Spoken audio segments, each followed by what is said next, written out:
The press conference room at the Staples Center in Los Angeles was chaos incarnate.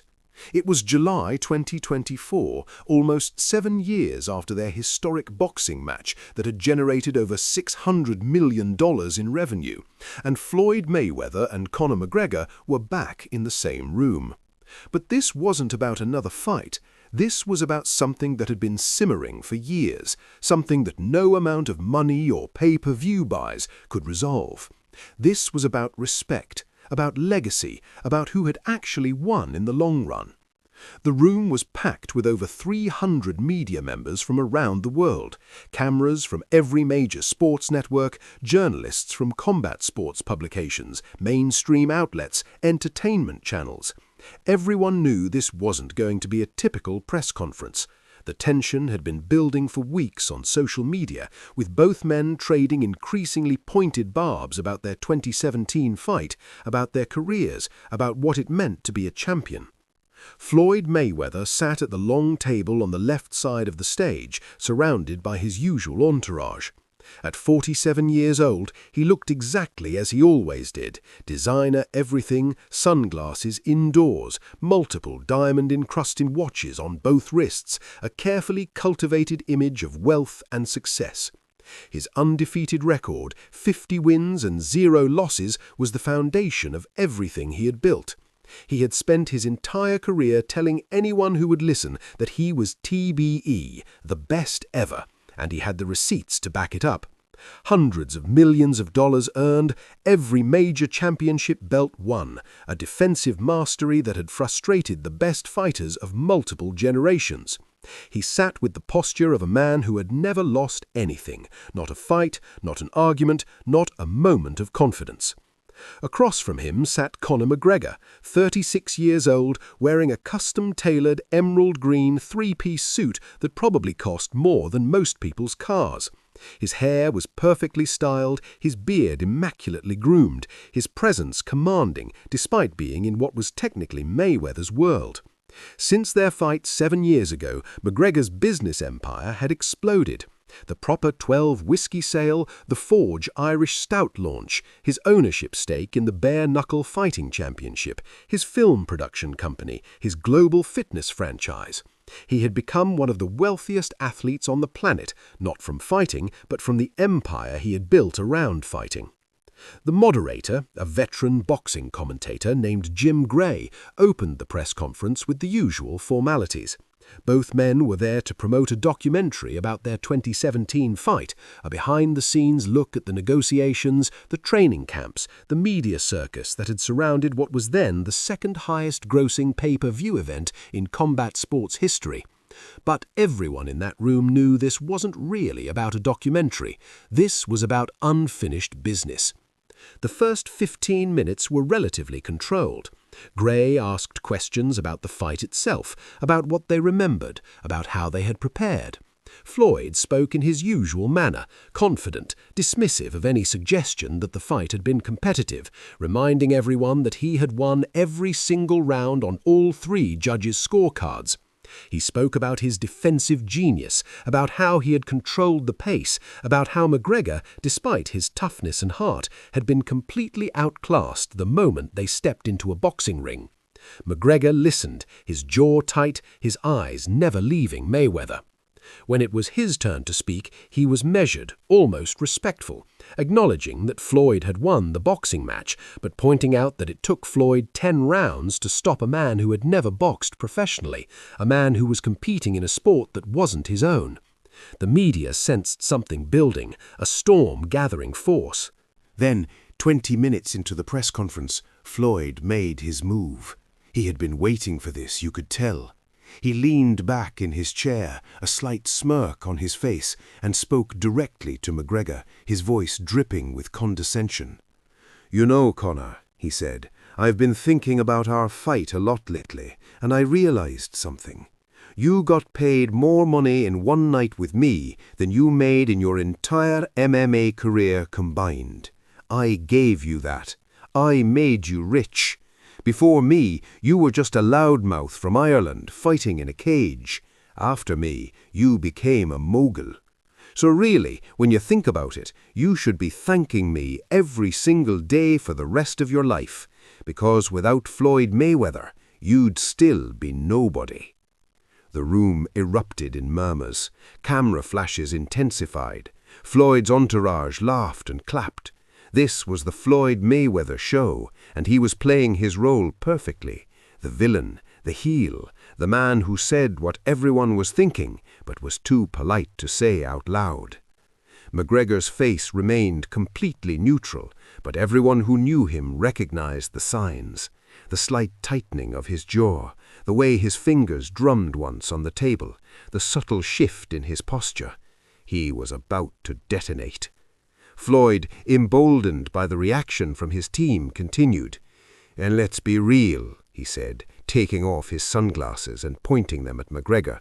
"You didn't even belong in that ring with me. You were a tourist, a spectacle, good for business, bad for boxing. I let you hang around for 10 rounds because the people paid good money and I wanted to give them a show. But if I wanted to end it in the first round, I could have. You know it. I know it. Everybody in this room knows it. You were never a boxer, Conor. You were a payday, and that's all you'll ever be in the history of boxing. A rich payday for the greatest fighter who ever lived." The room was electric now, everyone waiting for McGregor's response. Jim Gray tried to interject, to move things along, but McGregor raised his hand, silencing him without a word. He stood up slowly, buttoned his suit jacket with deliberate precision, and walked around the table toward the center of the stage. Not aggressive, not confrontational, just commanding the space. Floyd's entourage tensed up, but Floyd himself didn't move, just watched with that same smirk. McGregor stopped about 10 feet from Floyd's side of the table, looked directly at him, and when he spoke, his voice was calm, clear, and absolutely devastating. "Floyd," he began, his Irish accent thick and unmistakable, "you're right about one thing. You did pay me a lot of money, $100 million to be exact, and I appreciate that, I really do. But let me tell you what you actually paid me for. You paid me to save your legacy." The room went completely silent. You could hear the air conditioning humming. Floyd's smirk faltered slightly. McGregor continued, his voice rising in intensity but never losing control. "In 2017, you were retired. You were 40 years old. You hadn't fought in 2 years. Your legacy was secure, 50-0, but you were bought and you were broke. Yeah, I said it. Floyd Mayweather, the man who made $1 billion in boxing, was broke. Everyone in this industry knows it. The IRS was after you for tens of millions. You were doing exhibitions in Japan for a few million just to keep the lights on. Your legacy was secure, but your bank account wasn't. And then I came along, the Irish loudmouth who had never boxed professionally, who everyone said had no chance, who was such an obvious mismatch that even casual fans thought it was a joke. And you saw your way out. You saw how you could make $200, $300 million in one night with almost zero risk, because if you beat me, which everyone expected, you'd be 50-0 and rich again. And if by some miracle I caught you with a lucky punch, you could blame it on age, on ring rust, on fighting someone from another sport. It was the perfect setup, no lose situation. And I gave you that, Floyd. I gave you the biggest payday of your career when you needed it most. So let's be very clear about who saved who." Floyd's face had changed completely. The smirk was gone. His entourage had stopped laughing. The media was frantically typing, recording, capturing every word. McGregor wasn't finished. He took a step closer, not threatening, just closing the distance, making it more personal. "And you say I didn't belong in the ring with you. You're right, I didn't.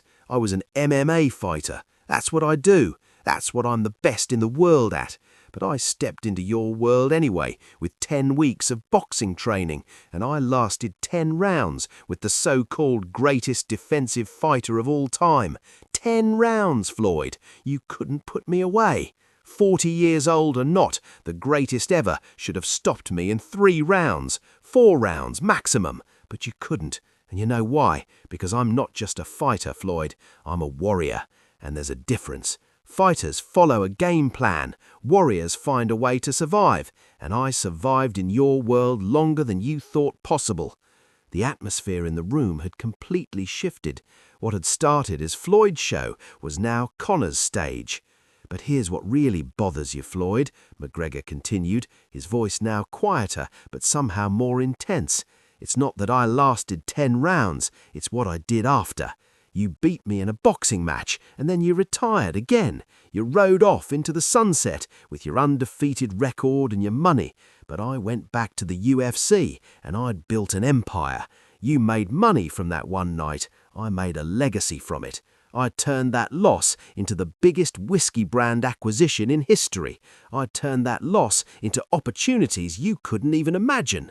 I lost to you in the ring, Floyd, but I won in life, and that's what kills you. Because when people talk about our fight now, they don't just talk about you winning. They talk about me having the balls to try. They talk about the spectacle, the promotion, the event, and half of that was me, maybe more than half. You were 50-0 before me, and nobody cared anymore. I made people care again. I made you rich again. I made you rich again. So yeah, you beat me in a boxing match, congratulations, but I won everything else.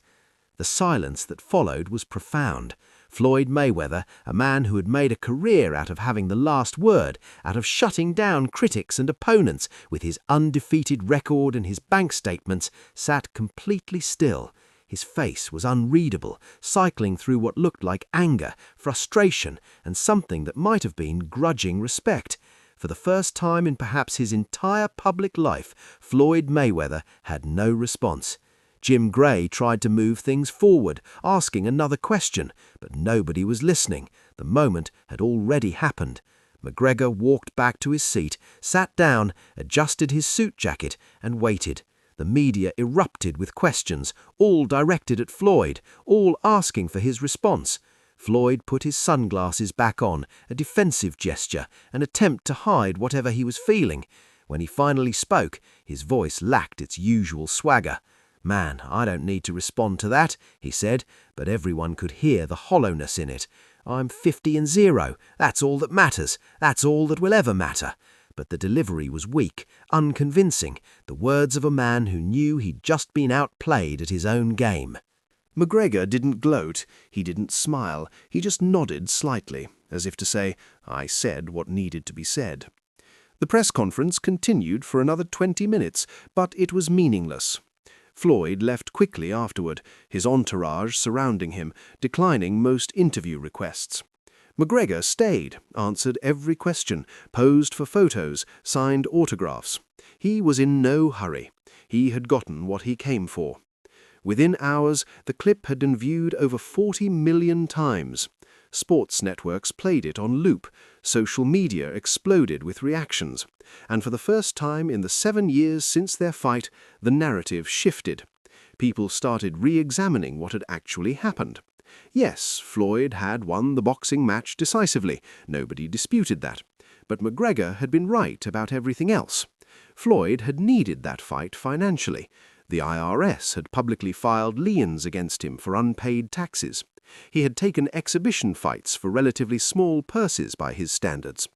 The McGregor fight had saved him from potential financial disaster.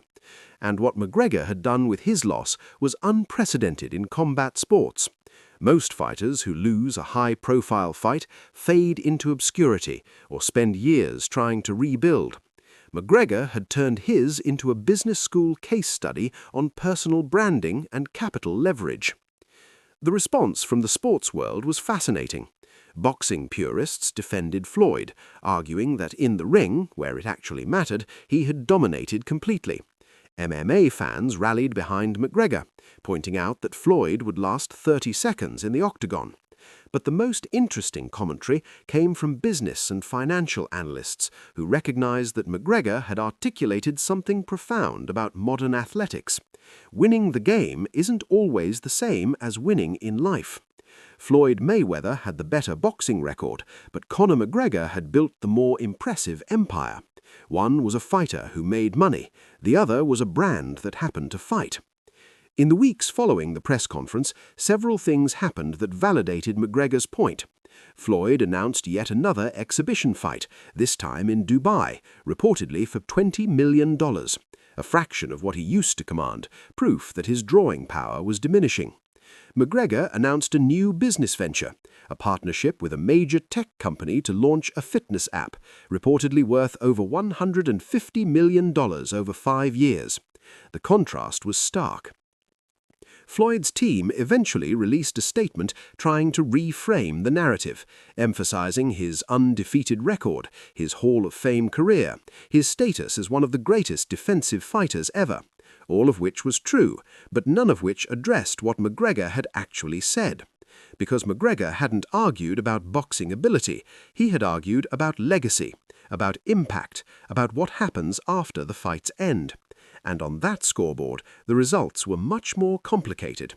For McGregor, the moment was another validation of his approach to combat sports and to life.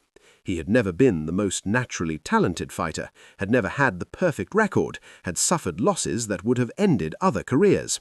But he had understood something that most fighters never grasp. The fight is temporary, but the brand is forever. What you build around the fighting matters more than the fighting itself. And he had built something that would outlast any undefeated record, a genuine business empire, a global brand, a legacy that extended far beyond wins and losses. The exchange also forced a broader conversation about what we value in athletes. Is the boxer who never loses but makes predictable, boring fights better than the fighter who takes risks, who fights anyone, who creates moments that transcend sport? Is the athlete who protects their record at all costs more admirable than the one who challenges themselves in multiple arenas and sometimes falls short? There were no easy answers, but McGregor had made people ask the questions, and sometimes that's more valuable than having the answers. The documentary they were supposed to be promoting became an afterthought. What people wanted to watch was that press conference, that moment when Conor McGregor looked Floyd Mayweather in the eye and told him a truth that nobody else had the platform or the courage to say. You needed me more than I needed you. And the fact that Floyd had no real response, that he had retreated behind his record and his sunglasses, suggested that somewhere deep down he knew it was true.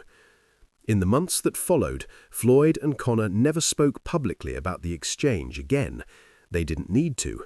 It had been said, it had been heard, and it had changed how people thought about their relationship, their fight, and their legacies. Floyd Mayweather would always be 50-0, one of the greatest pure boxers to ever live. But Conor McGregor had proven something perhaps more important in the modern world, that you don't have to be undefeated to be unforgettable, that you don't have to win every battle to win the war, and that sometimes the most devastating knockout doesn't happen in the ring. It happens when someone tells you a truth you've been running from your entire career. Floyd had spent his life believing that his undefeated record made him untouchable, that money was the ultimate measure of success, that winning was all that mattered. McGregor had shown him that there are different kinds of winning, different ways to build a legacy, different measures of what makes someone great. And in doing so, in front of 300 media members and millions watching online, he had delivered a knockout that Floyd's defensive genius couldn't slip, couldn't block, couldn't avoid. The truth. Simple, brutal, and absolutely undeniable.